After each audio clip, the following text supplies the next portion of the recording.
Hey guys, it's Brian. We at Coriam want to thank everyone out there who tunes in, and we're incredibly proud to be a part of this community and provide free content. And along those lines, we have a quick ask. As we continue to grow and explore resources we can offer, like CME credit, we want to get a better idea of who our listeners are and how we can best serve you. So while you're listening today, please take a couple seconds to fill out a quick survey. The link is at the top of the show notes. And again, our sincerest gratitude. Okay, without further ado, on to our episode. Welcome back to Coriam. I'm Brian Gilberti, and today we're joined by Dr. Ben Friedman. Now, Dr. Friedman is a full professor of emergency medicine at Montefiore and a distinguished leader in education and research. His contributions to the field are substantial, particularly in the areas of headache, back pain, and broader pain management strategies in the emergency department. And while his academic accolades are impressive, what really stands out is his 22-year commitment to working night shifts in the Bronx, which is a true testament to his dedication and grit. Dr. Friedman was recently on the podcast to discuss migraines, so I highly encourage you all to check out that episode if you haven't already. It's a great one. Ben, thanks for being back in the studio with us. Thanks for that great introduction. It's a pleasure to be here. So today we're going to discuss a complaint we encounter almost daily in the emergency department, sometimes multiple times a day, acute back pain. And this is a condition that can be frustrating for both providers and patients because, as we'll discuss, there's no silver bullet for it. So I'm glad you're here to help us explore this topic because it's a complex one. And I bet if you ask 10 different emergency physicians, you're going to get 10 different approaches to back pain management. But before we get into treatment, let's start off with the initial evaluation. What key factors should an emergency physician consider when a patient presents with acute back pain? And how do we quickly, if that's even possible, differentiate between benign musculoskeletal causes and more serious pathologies? Yeah, so as with every diagnosis in emergency medicine, we're looking for the needles in the haystack.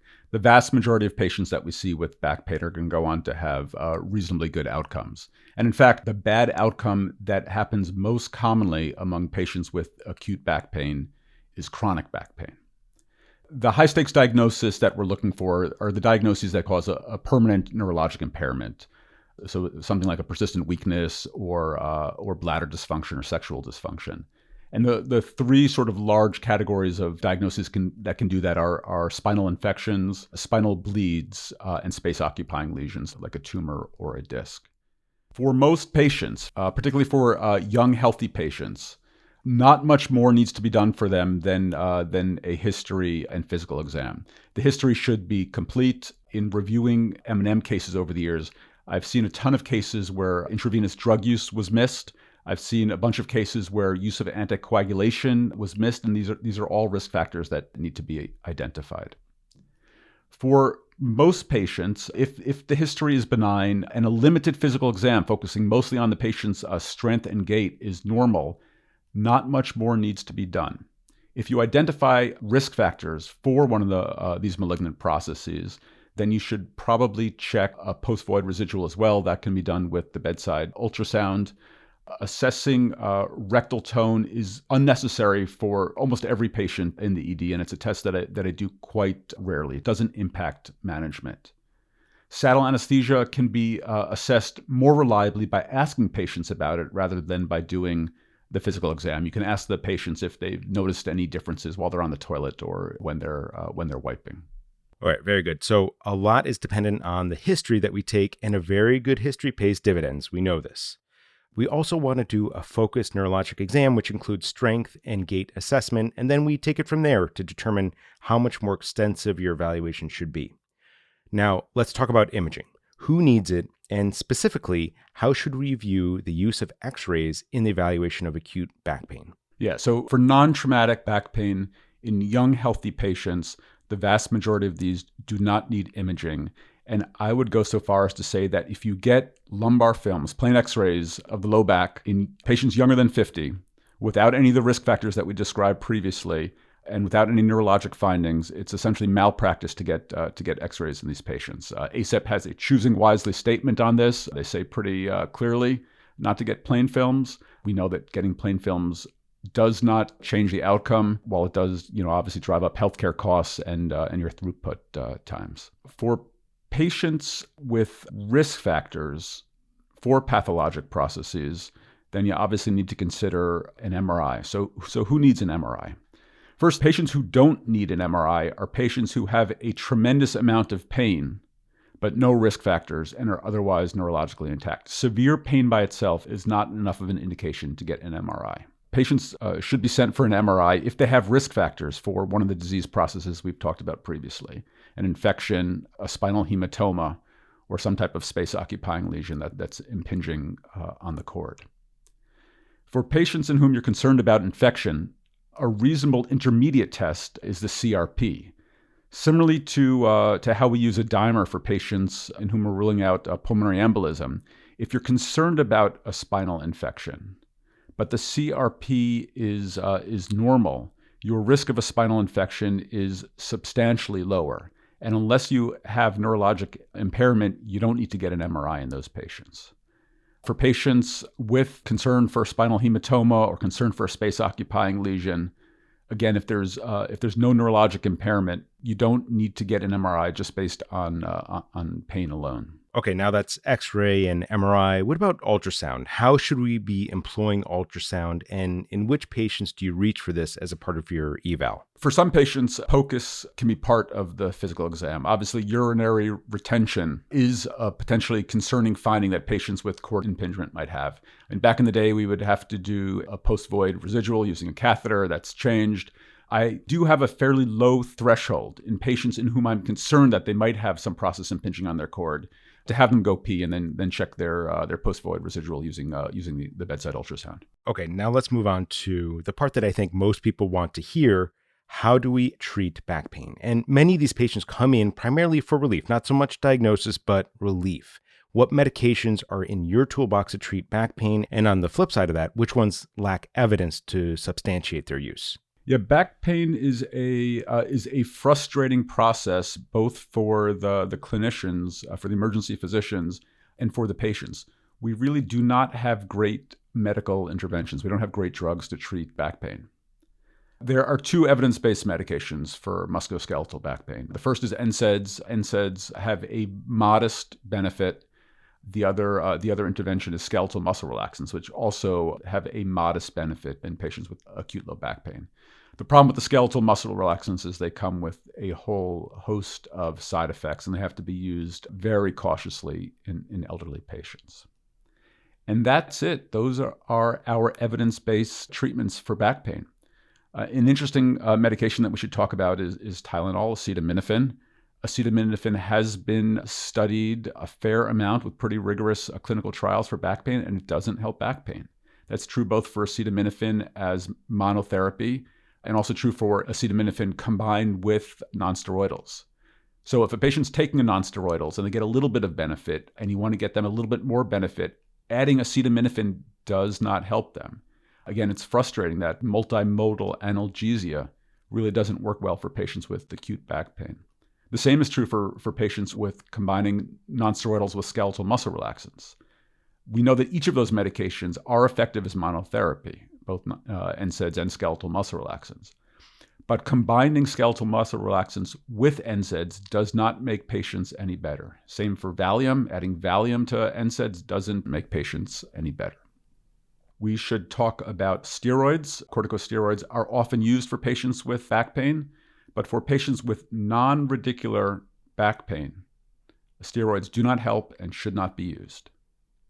For patients with sciatica, that's not quite true. And for sciatica, there are some indications that steroids might have some benefit. Again, it's not slam dunk and it's not clear cut, and it's probably not going to have a huge benefit. But if patients come in with acute radicular symptoms, then adding corticosteroids for those patients is reasonable. With regard to topical medications, NSAID creams don't seem to have an added benefit. They might be effective as monotherapy or marginally beneficial as monotherapy in patients who can't tolerate systemic NSAIDs, but adding topical NSAIDs to oral NSAIDs does not do any good. With regard to other topical medications, lidocaine patches, there really is no great evidence one way or the other. I can tell you I use them clinically and patients seem to get a fair amount of benefit from them, and it would be great to do a study on that topic. But yeah, there's really no high quality data one way or the other. And then finally, opioids. So what's the role of opioids? Opioids are problematic for patients with acute back pain. We did a study at my hospital where we compared outcomes among patients who received naproxen plus Percocet versus naproxen plus placebo. And the outcomes were exactly the same in both groups.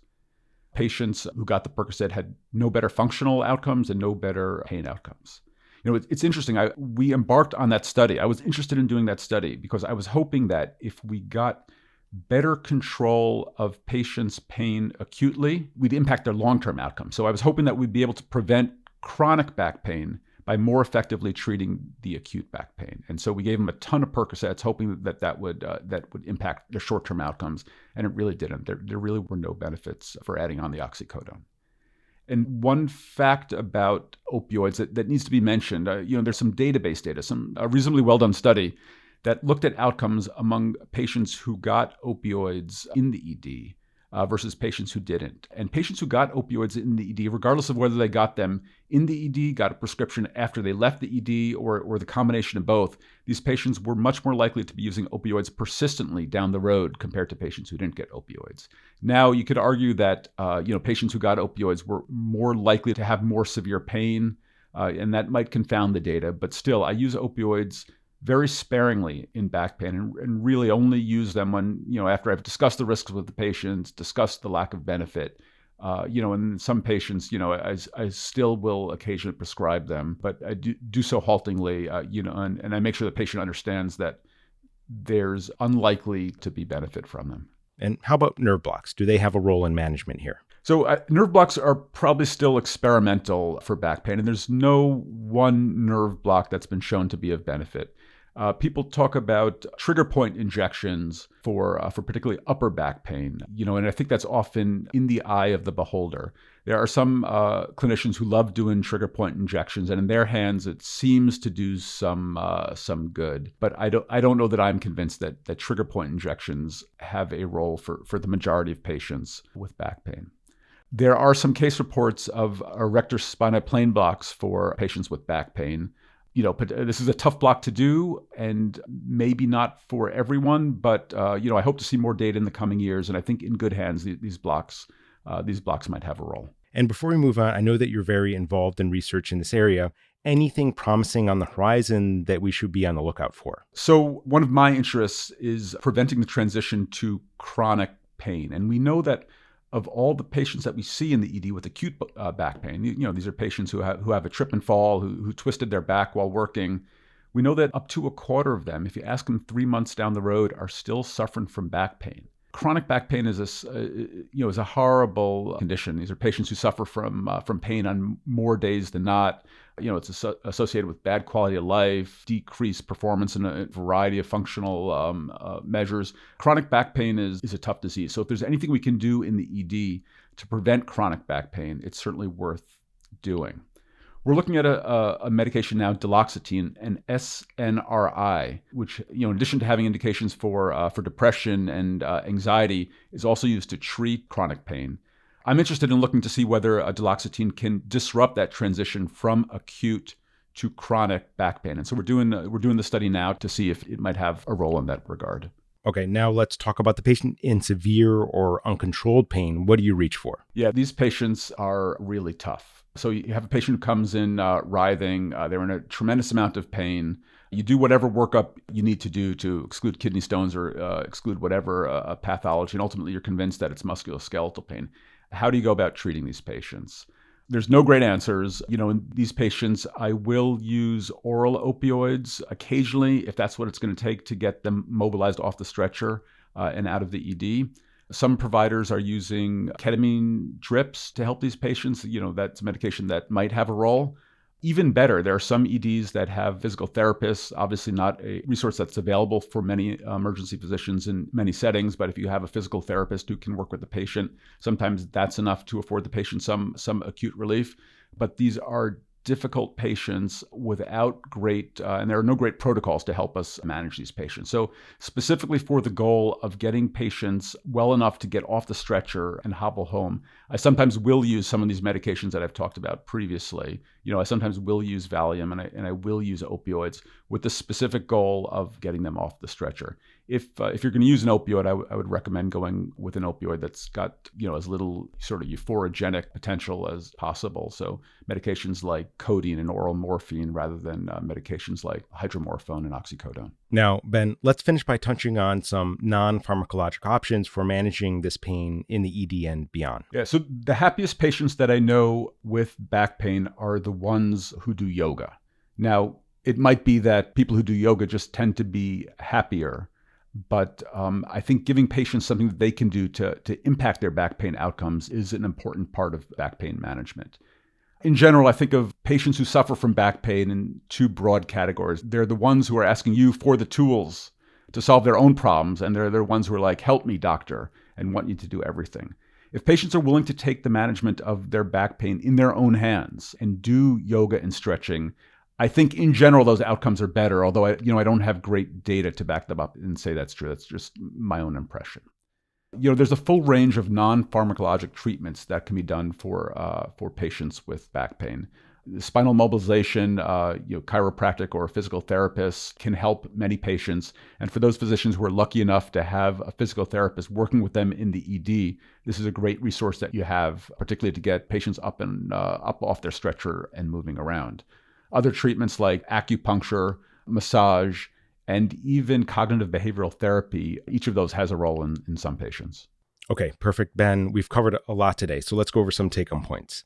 Most acute back pain is benign, but serious causes like infection, spinal hematoma, and malignancy or cord compression must be considered based on risk factors like IV drug use or anticoagulation. Next, history and a focused neuro exam, which includes strength and gait assessment, are key here, and routine rectal exams are likely unnecessary, and one way to assess for saddle anesthesia is by asking about sensation changes while wiping. Imaging is rarely needed. Avoid lumbar x-rays in patients under 50 without red flags, and MRI is only for those with neurologic deficits or high-risk features. Next, NSAIDs and skeletal muscle relaxants are the only medications with demonstrated benefit. Acetaminophen, opioids, and steroids, and that steroids for non-radicular pain offer no additional benefit, and opioids should be used sparingly, if at all, and try to involve the patient and let them know the risks and benefits of this medication when making that decision. And finally, encourage movement and non-pharmacologic treatments. Physical therapy and even yoga may improve outcomes for these patients. Okay, that'll do it for this episode. Ben, thanks for being back in the studio with us. Pleasure to be here. Thanks very much for having me.